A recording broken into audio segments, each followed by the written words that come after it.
दोस्तों, आप जैसा बनना चाहते हैं वैसा नहीं बन पा रहे हैं तो जानिए उसका असली कारण गौतम बुद्ध की कहानी से। नमस्कार दोस्तों, आप सभी को हमारे चैनल पर स्वागत है। दोस्तों, क्या आप जैसा बनना चाहते हैं वैसा नहीं बन पा रहे हैं, या जो आप चाहते हैं अगर वह नहीं हो रहा है तो आज की कहानी आपके लिए ही है। दोस्तों, इस कहानी को ध्यान से अंत तक जरूर सुनना।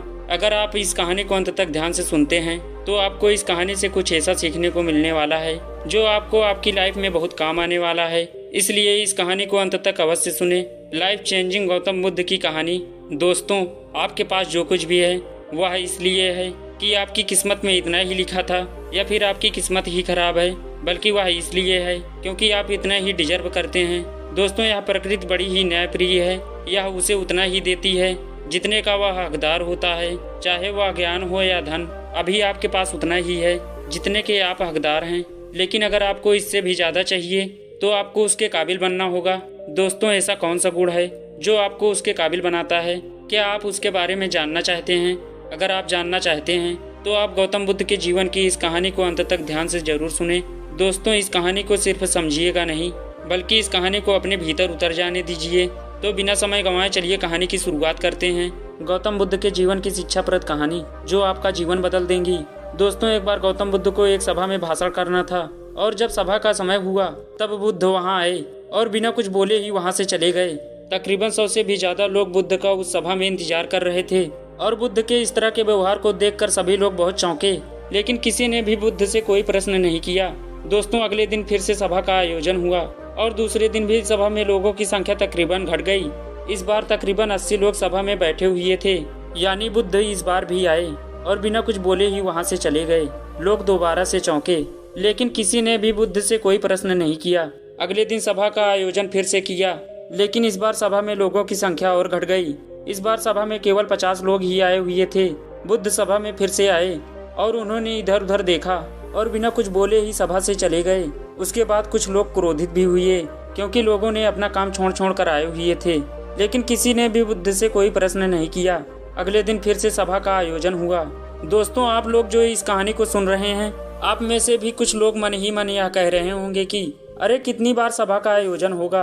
और आप लोगों को इस कहानी को सुनते वक्त एडिटेशन होना शुरू हुआ होगा, और जिन जिन लोगों को भी अभी एडिटेशन होनी शुरू हो गई है उन लोगों को तो यह कहानी बड़े ध्यान से पढ़कर समझना चाहिए, क्योंकि यह कहानी आपके लिए ही है। अगले दिन फिर से सभा का आयोजन हुआ, लेकिन इस बार सभा की संख्या और भी ज्यादा घट गई थी। इस बार सभा में सिर्फ 30 लोग ही आए थे। फिर उसके बाद बुद्ध सभा में आए, मुस्कुराए, और फिर बुद्ध ने वही किया, यानी बिना कुछ बोले ही वहां से चले गए। इस बार भी लोग बहुत क्रोधित हुए, और इस बार लोगों ने पीछे से कुछ कहा भी और बड़बड़ाए भी, लेकिन बुद्ध ने उनके किसी भी प्रश्न का उत्तर नहीं दिया। दोस्तों, अगले दिन फिर से सभा का आयोजन हुआ, और इस बार लोगों की संख्या और ज्यादा घट गई थी, यानी इस बार सभा में कुल मिलाकर 15 लोग ही आए हुए थे। इस बार भी बुद्ध सभा में आए, लेकिन इस बार बुद्ध अपना आसन ग्रहण कर लेते हैं। फिर बुद्ध बोले, और बुद्ध ने उन 15 लोगों को उपदेश दिया, और वे 15 लोग ही बुद्ध के भिक्षु बन गए। और आगे चलकर उन 15 लोगों ने ही बुद्ध के ज्ञान को अलग अलग दिशाओं में फैला दिया। फिर एक दिन बुद्ध से किसी ने पूछा कि बुद्ध, आप कई दिनों तक बिना बोले ही सभा से क्यों चले जाते थे? फिर बुद्ध कहते हैं कि मैं उन लोगों को खोज रहा था जो लायक थे, यानी कि पहले दिन 100 से भी ज्यादा लोग आए हुए थे। उसमें से ज्यादातर लोग सिर्फ आए हुए थे, उन्हें मेरे उपदेश से कोई भी मतलब नहीं था। वे बस आए थे, और उसमें से ज्यादातर लोग देखने और सुनने आए हुए थे कि सभा में क्या होता है। वे मेरे काम के लोग नहीं थे, क्योंकि वे लोग मेरे ज्ञान को औरों तक नहीं पहुंचा सकते थे। मुझे तो उन लोगों की खोज थी जो मेरे ज्ञान को जन जन तक पहुंचा सके। कई दिनों तक सभा से बिना बोले ही इसलिए मैं चला गया था, क्योंकि मैं यह देखना चाहता था वे कौन लोग हैं जिनके भीतर वास्तव में प्यास है। वे लोग अंत तक जरूर रुकें, और जो लोग बस ऐसे ही आ गए थे वे लोग पहले या दूसरे दिन ही चले गए थे। जिनके भीतर धैर्य था उन्हें मुक्ति का मार्ग भी मिला, और जो लोग जल्दबाजी में थे वह लोग घर में बैठे हुए हैं। सवाल यह नहीं है कि मैं तुम्हें क्या दे सकता हूँ, बल्कि सवाल यह है कि तुम क्या ले सकते हो। तुम्हारा पात्र कितना बड़ा है और कितने के तुम हकदार हो। जितने के तुम हकदार हो उससे ज़्यादा तुम्हें नहीं मिलेगा। फिर वह व्यक्ति बुद्ध से पूछता है कि बुद्ध लायक कैसे बने? फिर बुद्ध कहते हैं कि धैर्य के द्वारा। जिस व्यक्ति के अंदर धैर्य है वह अपने जीवन में कुछ भी पा सकता है। सभा में जितने भी लोग आए हुए थे और उसमें से अंत तक वही रुके जिनके अंदर धैर्य था। चाहे तुम्हारे जीवन में तुम्हारा लक्ष्य कुछ भी हो, लेकिन तुम बिना धैर्य के सफलता के चरण तक नहीं पहुंच सकते।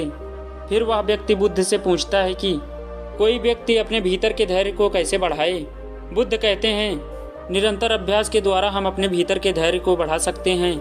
जैसे कोई व्यक्ति जब ध्यान करना शुरू कर देता है तो उसका मन उसके सामने कई सारी अड़चनें लाता है, लेकिन उसका धैर्य उसे एक दिन उसके लक्ष्य तक जरूर पहुंचा देता है। फिर वह व्यक्ति बुद्ध से कहता है कि मैं समझ गया बुद्ध, मैं समझ गया, यानी मुझे धैर्य के साथ निरंतर अभ्यास करने की आवश्यकता है। दोस्तों, अब आपको समझ आ गया कि आपके पास वो क्यों नहीं है जो आप पाना चाहते हैं, क्योंकि आप उसके लायक नहीं हैं। आप लायक तभी बनेंगे जब आप अपने भीतर के धैर्य को बढ़ाएंगे। और धैर्य कैसे बढ़ेगा? निरंतर अभ्यास के द्वारा। और अभ्यास कौन करेगा? अभ्यास करेंगे आप, तो फिर करते क्यों नहीं? दोस्तों, खुद से ईमानदारी के साथ एक प्रश्न जरूर पूछिए कि जो आप भविष्य में बनना चाहते हैं उसके लिए क्या आप धैर्य के साथ कर्म कर रहे हैं? दोस्तों, अगर उसका उत्तर नहीं है तो अपनी असफलता के जिम्मेदार आप खुद होंगे।